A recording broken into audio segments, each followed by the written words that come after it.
안녕하세요. 멘토즈입니다. 오늘 제가 다뤄볼 주제는 인터뷰 때, 면접 때 필요한 실무 지식은 어느 정도까지인가요?입니다. 사실은 많은 분들이 그런 질문을 많이 하세요. 외사나 국내사 인터뷰 준비를 했었을 때 실무 지식에 대해서 어느 정도 물어볼 것 같은데 그거에 대해서 도저히 갈피를 잡지 못하겠고 어느 정도 수준까지 준비를 해야 될지 모르겠다는 부분들이 계셔서 그 부분에 대한 해답을 좀 드리려고 오늘 세션을 준비했습니다. 그래서 사실은 제일 처음에 좀 말씀드리고 싶었던 부분은 저번에 제가 했던 세션과 조금 어느 정도 연장선에 있는 부분이 될 것 같은데 외사와 국내사가 좀 실무 지식, 즉 테크니컬 퀘션에 대해 요구하는 수준이 조금 다르다는 점을 말씀드리고 싶습니다.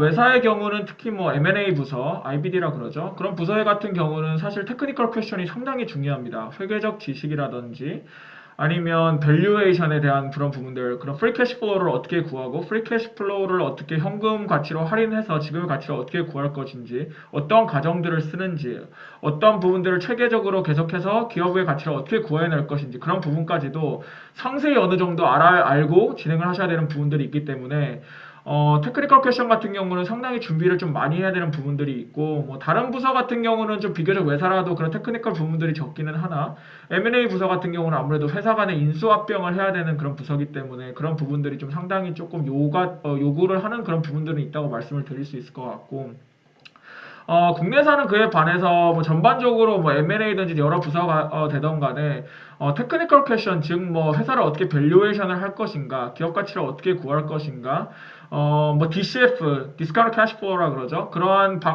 밸류에이션 기법을 할 수 있는지 해본 적 있는지 그런 부분들에 대해서는 사실은 잘 물어보지는 않습니다. 오히려 국내 사회 같은 경우는 조금 더 인성 질문을 조금 더 위주로 많이 물어보고 본인이 신입으로서 가지고 있는 그런 마음의 자세라든지 어떠한 생각이라든지 생각의 흐름 그런 것들을 조금 더 보려고 합니다. 아무래도 외사는 조금 더 준비된 인재를 원한다면 국내사는 조금 더 잠재성을 본다고 생각하시면 될 것 같습니다. 잠재성이 내재화되어 있지만 좀 더 조직에 잘 스며들어갈 수 있는 인재를 뽑는 거를 국내사는 조금 더 중요하게 본다고 생각하시면 될 것 같습니다. 그래서 외사나 국내사의 경우에는 테크니컬 퀘션을 조금 준비하는 수준이 조금 다르다고 보실 수 있을 것 같고요. 제가 아까 말씀드렸던 이런 부분들은 무조건 프론트 오피스에 대해서 말입니다. 백 오피스 말고 프론트 오피스, 즉 이렇게 클라이언트를 대상으로 영업을 하는 그런 부서들을 상대로 제가 말씀을 드린다는 걸 다시 한번 강조드리고 싶고, 그래서 뭐 그런 부분들은 외사, 국내사에 따라서 좀 준비하셔야 되는 그런 수준이 다르다 보니까 그런 부분들은 좀 염두에 두시고, 아무래도 외사 같은 경우는 뭐 미국의 그런 케이스를 많이 따라가는 케이스가 있다 보니까 뭐 WSO라던가 뭐 이렇게 인터뷰 퀘션 이렇게 한 줄 퀘션 셋을 되게 여러 개 또 하는 그런 내는 곳들이 미국에 있어요. 이걸 전문적으로 하는 그런 기업들이 있습니다. 이렇게 체험 관련해서. 그래서 그런 것들 보면 예상 질문 뭐 한 몇백 개 이렇게 또 파는 곳들도 있고요. 그러한 것들에서 파는 곳들이나 아니면 시중에 나와 있는 그런 영어로 된 그런 인터뷰 질문들을 예상 질문들, 테크니컬 퀘션 질문들을 꼭 한번 숙지하시고 정 잘 이해가 안 되신다 그러면 최소한 거의 다 달달달달 외워 가셔야 어느 정도 준비를 할 수 있다고 보시면 될 것 같고, 그에 반해서 국내사는 그에 비해서는 좀 실무 지식에 대한 테스트는 좀 비중이 많이 낮다고 다시 한번 말씀을 드릴 수 있을 것 같고, 근데 조금 더 테크니컬 퀘션이라고 하면 국내사도 사실 없지는 않습니다. 그 외사나 국내사나 사실 요즘 약간 공통적으로 나오는 그러한 질문이 있는데 아까 제가 말씀드렸던 그런 퀘션들은 상당히 테크니컬한 퀘션이고요. 요즘 국내사의 경우에서도 약간 테크니컬 퀘션이라고 한다 그러면 실무 지식이라고 한다 그러면 그런 것들을 많이 물어보는 추세예요. 어떠한 산업을 보고 있는가? 그럼 어떠한 산업이 발전할 수 있을 것 같은가? 특히 뭐 요즘도 코로나가 또 많이 이슈였잖아요. 뭐 코로나 이슈도 있고 뭐 경제 위기다, 뭐 경제 상황이 안 좋다, 뭐 before 코로나하고 after 코로나 때문에 산업이 뭐 많이 변할 거다, 새로운 뉴 노멀이 나올 것이라던가 정말 다양한 전망이 있는데 그 와중에서도 이런 경제 상황을 고려했었을 때 어떠한 섹터가 앞으로 발전할 것 같은가? 그 이유는 무엇인가? 그럼 어떠한 섹터를 주로 보고 있는가? 이런 거에 대해서 많이 물어봅니다. 그러면 그 섹터에서 가장 잘하는 기업은 어떤 기업이 있는가? 그럼 그 기업은 왜 잘하고 있는가? 그럼 경쟁사 대비 기업이 가지고 있는 강점은 무엇인가? 뭐 기술적 경쟁력인가? 가격 경쟁력인가? 아니면 어떤 부분으로 가지고 있는 시장 가치를 높이고 있는가? 기업 가치를 높이고 있는가? 이런 부분에 대해서 어느 정도 그러한 논리적으로 설명할 수 있는 그런 것들을 봅니다. 이게 사실 왜 물어보냐면 사실은 완벽한 대답을 원하는 건 아닙니다. 다만 이 사람이 금융부에 정말 관심이 있고 금융권에 들어와서 어떤 것들을 해야 된다는 거에 대해서 미리 관심을 가지고 공부를 하고 있구나. 이런 부분들에 대한 잠재성과 관심 여부를 살펴보는 것입니다.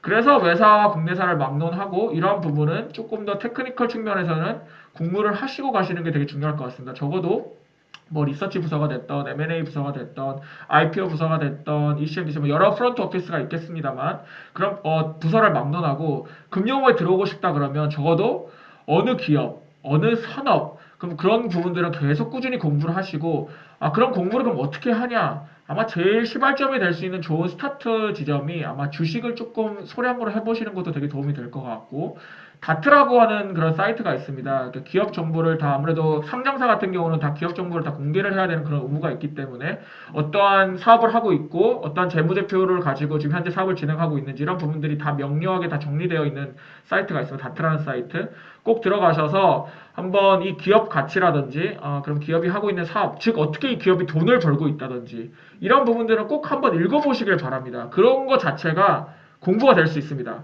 그리고 뭐 리서치 리포트도 많이 읽어보면 좋을 것 같은데 리서치 리포트는 아무래도 조금 리서치 하시는 분들의 주관적인 그런 생각들이 많이 개입이 되다 보니까 또 그리고 리서치라는 그 태생상 기업들의 눈치를 볼 수밖에 없습니다. 그래서 기업들이 가지고 있는 그런 약점이라던가 좋지 않은 상황에 대해서 완벽하게 이렇게 표현을 해내기가 참 쉽지 않은 그런 부분들이 있습니다. 관계성 때문에.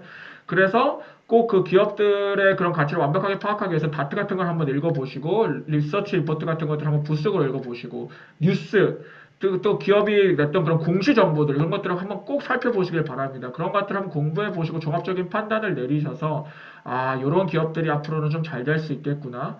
아니면 이러한 뭐 정치적으로 지금 변화가 있고 이런 정책적 변화 때문에 이러한 산업이 더 커질 수가 있겠구나. 이런 것들에 대해서는 꼭 생각을 가지시고 앞으로 대응을 하셨으면 좋겠고 그리고 또 그런 질문이 나올 수 있어요. 그러면은 그런 기업들이 좋은 건 알겠고 뭐 그런 사람이 좋을 건 알겠는데 그럼 그런 기업들은 어떤 지표를 가지고 한번 밸류에이션 해볼 수 있겠느냐. 근데 뭐 주식을 하시겠다고 해도 퍼가 뭔지, PBR이 뭔지 이런 거 모르시고 하시는 뭐 요즘 뭐 그런 말들이 있더라고요. 주알 뭐 주식을 알지 못하는 사람들이 뭐 주식을 한다 뭐 이런 얘기들이 있는데 그런 얘기를 적어도 듣지 않으려면 적어도 어떠한 지표를 가지고 나만의 지표를 가지고 그 기업을 밸류에이션 하는지 에 대해서는 한번 관점을 가져볼 필요가 있습니다. 뭐 EB EBITDA 멀티플이라든가 EB EBIT 멀티플 그럼 그 멀티플을 썼을 때 어떠한 산업에는 EB EBIT 멀티플이 맞는지 EB EBITDA 멀티플이 더 좋은 것 같은지 아니면 PER 멀티플이 좋다든지 그런 것들은 본인이 가지고 있는 생각이 있어야 될 것 같습니다.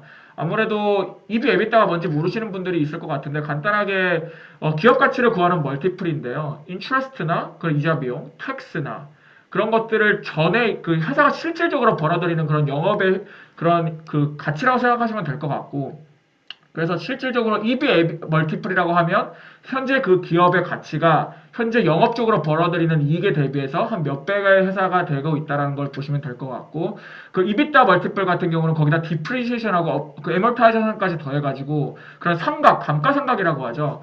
유형자산, 무형자산, 감가상각 같은 경우는 실질적인 현금이 나가지 않는 그러한 그 비용이기 때문에 그런 것들을 제쳐두고 실질적으로 현금을 벌어들이는 그런 것들을 봤었을 때 회사가 벌어들인 돈 대비 기업 가치가 한 어느 정도 되겠다.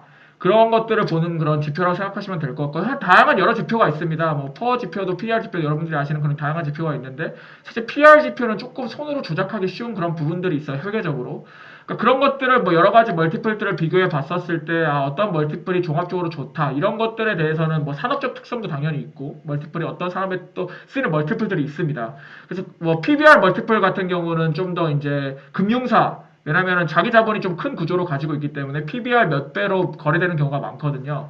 그래서 그런 것들은 좀 잘 공부를 해보셔야 알 수 있는 부분들이다 보니까 그런 부분들을 좀 염두에 두시고 공부를 좀 해보시면 좋을 것 같다는 생각은 합니다.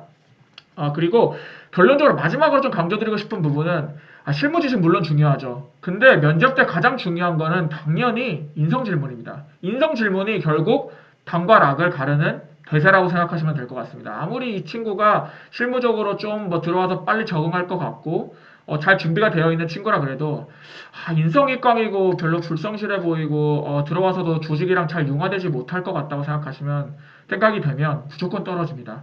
특히 외사 같은 경우는 그런 걸 더 볼 수밖에 없는데요. 왜냐면 외사는 워낙 또 소규모 집단으로 돌아가다 보니까 아무래도 조금 더 비슷한 사람의 성향을 가진 사람들을 계속 뽑으려고 하는 경향이 있습니다. 그래서 인성이 상당히 중요하다고 할 수 있고 그래서 꼭 준비해 가셔야 되는 몇 가지 질문들이 있는데 일단 장단점 이런 부분들은 꼭 준비를 해 가시고요.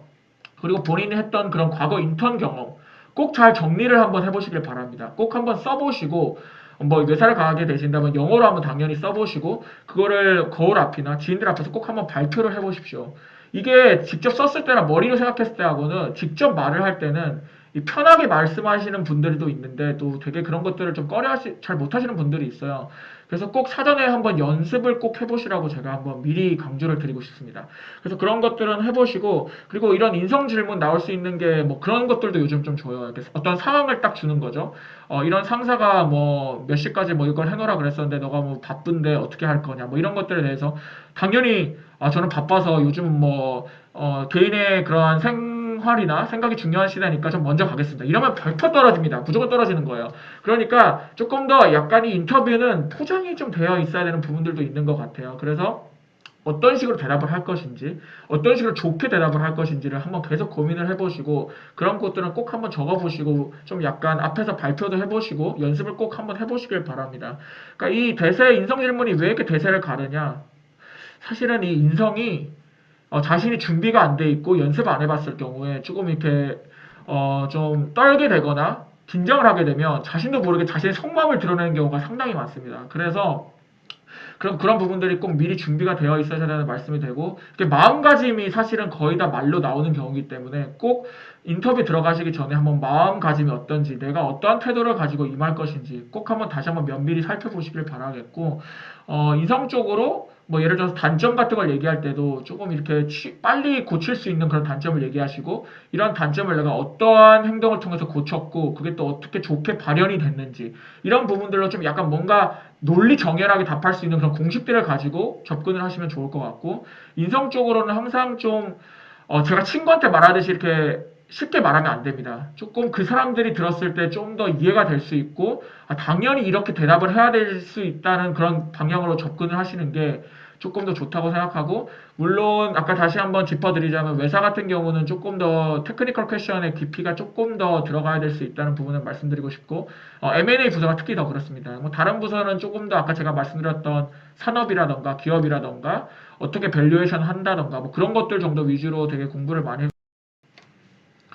국내사 포함 다른 부서 같은 경우는 조금 더 기업, 산업, 그다음에 뭐 경제 현황 이런 부분에 대해서 조금 더 많이 아시고 가시는 게 도움이 많이 될 것 같습니다. 그래서 오늘은 뭐 짧게나마 그 인터뷰에서 필요한 실무 지식이 어디까지인가에 대해서 살펴보았습니다. 근데 결국 제가 다시 드리고 싶은 말씀은 인터뷰의 그런 당과 락을 가르는 데서 있어서만큼은 제일 중요한 건 결국 인성 질문이다. 인성 질문은 꼭 짚고 한번 연습해 보시고 미리 한번 살펴보시고 들어가시길 바라겠고요. 그다음에 외사 국내사에 따라서 조금 테크니컬의 깊이가 다를 수 있으니까 그 부분도 염두에 두시되 다만 좀 요즘적으로 공통적인 질문은 그런 기업, 산업, 그다음에 경제 현황에 대해서는 항상 좀 많이 물어보는 추세다 보니까 그 정도 테크니컬의 수준은 준비를 하시고 내가 뭐 정말 신입 이상의 그러한 그 수준을 가지고 싶다고 하시면 DCF나 뭐 다양한 지표에 대해서 뭐 CFA나 이런 걸 통해서 좀 더 공부해 보시면 좋지 않을까라는 생각을 하는데 그거는 꼭 필수적인 요소는 아닌 것 같습니다. 인터뷰에서는 그 정도까지는 필요하지 않은 것 같고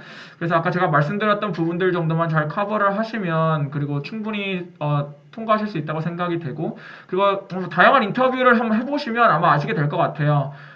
인터뷰가 결국은 한 이러한 수준에서 계속 진행이 되는구나. 비슷한 형식으로 진행이 되는구나. 아마 한 두세 번 해보시면 아마 충분히 예상 가능한 범위 내에서 준비하실 수 있을 거라고 생각을 합니다. 그래서 오늘 준비한 저희 세션은 여기까지였고요. 여러분들이 앞으로 하실 그런 외사나 국내사 인터뷰에 조금이나마 도움이 됐으면 좋겠습니다. 또 다음 세션은 다른 또 의제를 가지고 돌아올 테니 많은 기대 부탁드리겠습니다. 감사합니다. 이상 멘토리였습니다.